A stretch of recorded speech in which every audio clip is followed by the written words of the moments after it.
তালিকা থেকে বাদ পড়েছে বহু ভোটার। তা নিয়ে মতুয়াদের ক্ষোভ প্রকাশ্যে আসতে থাকায় ভোটের মুখে অস্বস্তিতে পড়েছিল বিজেপি। সেই অস্বস্তি কাটাতে এবার মতুয়া এবং নমশূদ্র সমাজকে বার্তা দিলেন নরেন্দ্র মোদী। শনিবার নির্বাচনী প্রচারে গিয়ে বিক্ষোভের মুখে বিজেপি সাংসদ খগেন মুর্মু ও বিজেপি প্রার্থী রতন দাস। ঘটনাকে কেন্দ্র করে চাঞ্চল্য ছড়ায় মালদার চাচল গ্রাম পঞ্চায়েতের ঘোষপাড়ায়। স্থানীয় মহিলারা সাংসদের উপর ক্ষোভ উগরে দেন।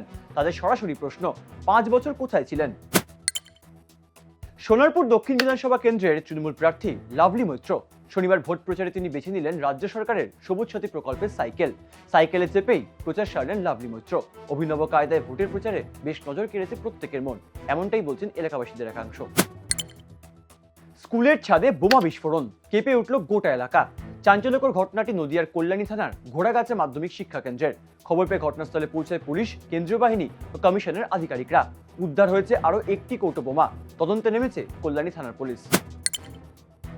ভোটের মুখে দক্ষিণ ২৪ পরগনার বকুলতলায় চাঞ্চল্য।